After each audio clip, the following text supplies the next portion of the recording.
Hello and welcome back to Fifth Gear. Now it's time for a special guest. In fact, probably the most special guest we've ever had on the programme. And proof also that millionaires don't always have flash cars. Pray silence for Ricky the Hitman Hatton, who came to us with a very unusual request.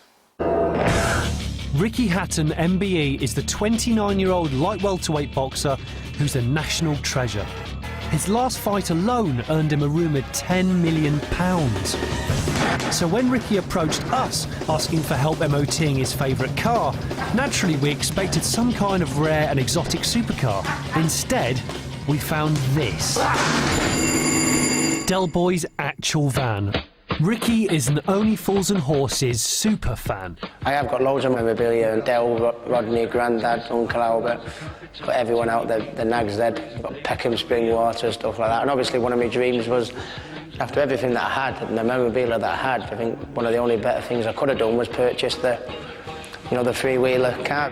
So he did, for about 20 grand. But after a couple of harsh winters, the van had rotted itself into a write-off. This is Ricky's pride and joy we're talking about here. And having promised to put an MOT on it, I don't want to be the one to tell him that it's nothing more than a pile of Peckham detritus. So, we've got to repair it. To see exactly what we'd let ourselves in for, we asked AA Patrolman of the Year, Adam Ashmore, to list the faults. First thing we noticed, there's no interior door handles. So we need to be able to get out from inside.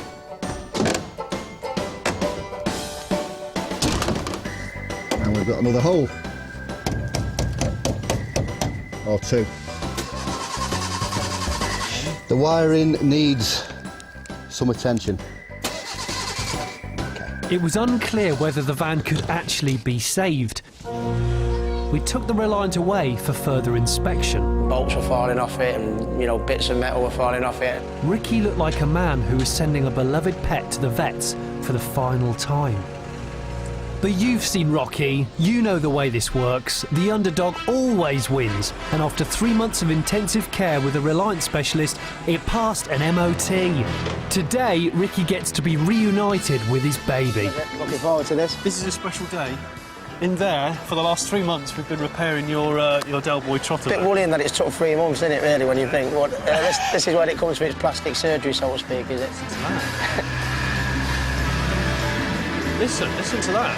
Sounds like a Ferrari, never mind. This is Keith, the Reliant specialist, who's massaged it back into Hey, health. Keith. Hey, all Good right. to see you, mate. Fantastic. Yeah. Keith, can you give me a list of the things you've done to it? Yeah, I don't know how long we've got. Now, if Keith had listed all the repairs, you'd still be watching this next week. Ricky had to get straight to the first day of training at his new gym, so without further ado, Del Boy and Rodney climbed aboard. I hoped our handiwork would stand up to Ricky's road test, because I didn't fancy incurring his wrath. If you're wondering why I'm smirking, it's because all I can think about was the song Eye of the Tiger. I really wanted to hum it, but I was too scared he might lamp me. That's a good start, isn't it? Oh, God. Oh.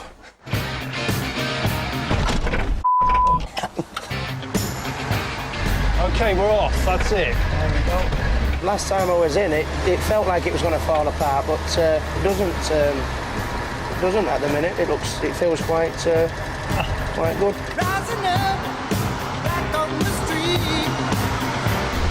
And the brakes. The brakes are very good, actually. The brakes. Normally you have to floor it. Yeah. That thing, for it to stop. Now, this is normally the Achilles heel of a Reliant, a roundabout. Yeah. It took that all right, actually. No, the driving's fantastic. It's just the gear stick is a little bit, temperamental. No. I wonder why that is. We're in the yellow box as well. That's not too good, is it? That felt better. Oh, there's a police car. You're very patient, considering we're in the middle of the traffic holding it up because we can't get it in first gear. I reckon that's in. That's it. Well, what do you drive every day? I drive a BMW X5. The X5 is a wonderful drive, though. It's very athletic in the way it moves. Well, it's kind of like a heavyweight boxer in some ways. It's fairly agile for its bulk. But its size, yeah. If I'm perfectly honest, I think I'd rather drive me three-wheeler than the than the X5 any day. I mean, you could drive a Ferrari, a Porsche, an Aston Martin, you know, or anything like that, and they probably wouldn't get half the looks as that little gets.